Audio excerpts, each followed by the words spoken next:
Hey guys, it's MC Callie. Welcome back to my channel for another gaming video, and today we're starting a new game, and it was just released on Steam the other day, and it was released for free, and it's called The Monster Inside, and it is a audio-visual novel. It's a brand new game, so I decided I wanted to play it, and we're going to be starting with the first chapter here. And there looks to be 7 different chapters that we can complete, so we're going to do chapter 1. The Monster Inside. My head pounded, ears still ringing slightly. Some of the worst nightmares I'd had in years left me feeling like I've been punched in the jaw. But just like any other day, I dragged myself to the office. Ooh, this looks very interesting, okay. There was another notice on the door for Mayor Vanetti's office. Permits out of date. They didn't like me much and were trying to drown me in paperwork. It was a slow month. Weeks since I had had any real case to work on, so I passed the time pacing the office, smoking and staring at the mirror in the corner, safely covered with an old bedsheet. I don't dare look at my own reflection. I'm too afraid of what I might see, afraid someday I may have to face what I really am. The girl came in so quiet, I nearly choked on my cigarette. Mister! Please, you gotta help me, mister. Ooh, we get to pick choices.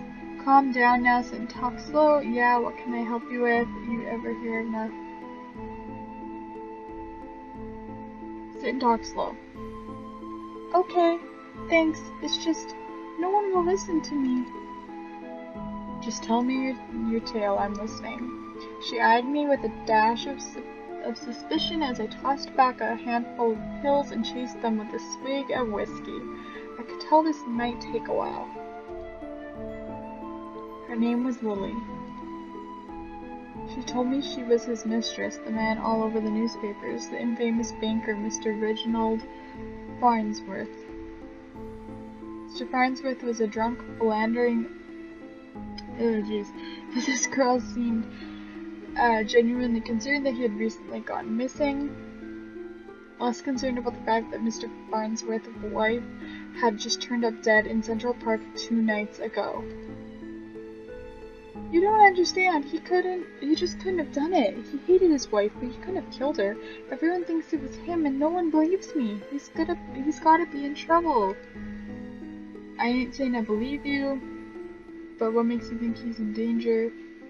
His looks pretty sad, but let me say this one. Well, Mr. Jack. You can just call me Jack. Alright. Jack, whoever did that to his wife must have been the one who took him. He would have never left without me. He promised me. I'm sure Mr. Farnsworth promised this poor girl a lot of things. Please, the cops won't listen to me and they want to bring him in on charges. You gotta prove it wasn't him before they find him. Honestly, I doubt they are in too much of a hurry. Farnsworth had practically the entire police force in his deep pockets, probably why they hadn't found much yet. If they found him and brought him in, it would be due to public pressure. Sometimes a mob with pitchforks is more dangerous than one man with money. You've got my curiosity, but you might not like what I find. I can help you. We'll get to the bottom of it. Don't you worry now. We'll just say this one. We'll be nice. Oh, thank you, Mr. Jack. Thank you, but please be careful. I don't think this was just any murderer or kidnapper. I think it was a beast. Whoa. Beast. The word struck me funny, like when you jar your elbow on a hard corner. Not a word many use these days, except in hushed whispers and bedtime stories for children. Oh, they were real enough, all right. They just got better at hiding, controlling their unseemly urges. But I hadn't seen any monsters in nearly 15 years, back when I was still a cop myself. Well, that's definitely an interesting theory. I can help you. We'll get to the bottom of it. Don't you worry now. Leave the detective work to me. Let's not jump to conclusions here. Let's not jump to conclusions. I just have a feeling about it. Something tells me you can get to the bottom of it. You're good at this sort of thing. Sure, can't you see how busy I am with cases? I replied a little bit too harshly. Sarcasm wasn't my strong suit. I reassured her some more and sent her on her way. I didn't want to scare her, but I warned her before she left to keep her doors locked and call me if she saw anything suspicious. I didn't know if she was in any danger herself, but better safe than sorry. That night I made my way down to Central Park. It was a long shot, but maybe there was something there the cops had missed. Achievement unlocked. Complete chapter 1. That was chapter 1. Alright, so I think we're gonna do another chapter. This game is not as long as I thought. Alright, so the scene that was already picked clean by the cops days ago, but I've got a knack for finding the things others overlook. Ooh. A knack. More of a symptom of a condition. Other, less useful symptoms I kept in check. But for the time being, my keen sense of smell would come in handy. It was faint, but I could smell it before I even approached the police line. Uh-oh. The scent was less of a thing and more of an emotion. Seduction. Oh. A strangely familiar smell. I expected the scent of trepidation, or maybe even outright fear, but Mrs. Farnsworth seemed to have been at the height of pleasure when she left this world. Brought new meaning to a crime of passion. Oh, jeez. Pushing the thought from my mind, it was time to get down to business. Investigate the scene. Ooh! We get to click things!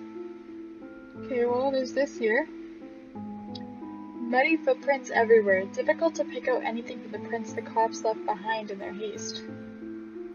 But cops don't wear $2,000 pairs of Parkinos. It looked like Mr. Farnsworth was there that night and walked away on his own 2 feet. We gotta investigate some more. Burn mark on a nearby tree caught my eye. I ran my finger along its length and felt a chill down my spine. This wasn't just any burn mark. This was the mark of an ancient magic. It's doubtful the cops would have picked up on it. Could Lily have been right? Something unnatural was at play here. But I was no stranger to the strange. After looking around a while longer, I realized the park had given up all it was hiding from me. So I trudged back to my apartment, and my head hit my pillow like it owed me money. You know what? We're gonna play this entire game, you guys. Or at least we'll do the first 3 chapters, and then we'll do the next 4 in a different part.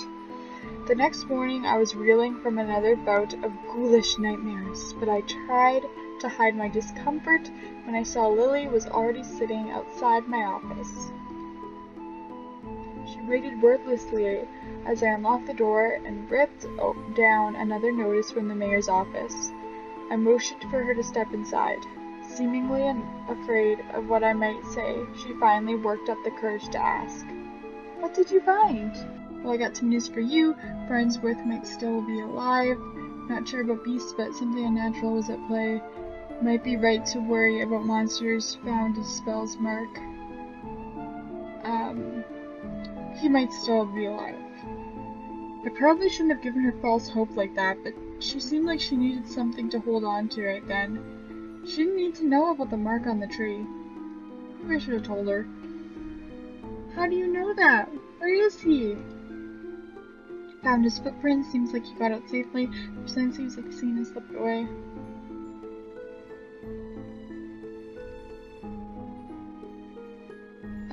My tone was indifferent towards her as I turned and grabbed a bottle from my desk drawer. Dryness in my throat made it difficult to swallow my meds. "But you don't know where he went? Do you think the news this morning is related?" "What news is that?" "Haven't you heard?" "Yeah, but maybe you should tell me what you know. Nope. Rough night followed by a rough morning. Nope, I haven't heard. They found the police chief's wife dead down by the docks. They say it happened last night.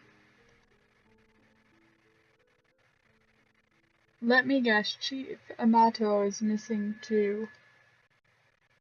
My face might have betrayed a hint of satisfaction as she confirmed my suspicions, but it faded quickly. Amato was a crap cop and a crap chief. He was half the reason I left the force, but now his wife was dead and I had more questions than I did the day before.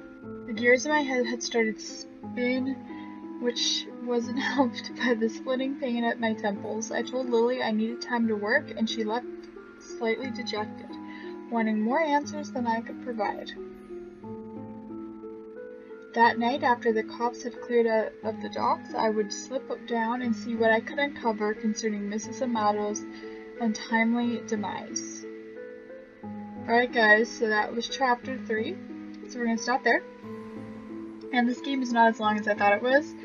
So, yeah, I'm going to do another part and we'll just finish up these last 4 chapters and hopefully we can figure out who is committing these murders. I don't know, maybe it was me the whole time. That would be kind of freaky, that would be kind of cool.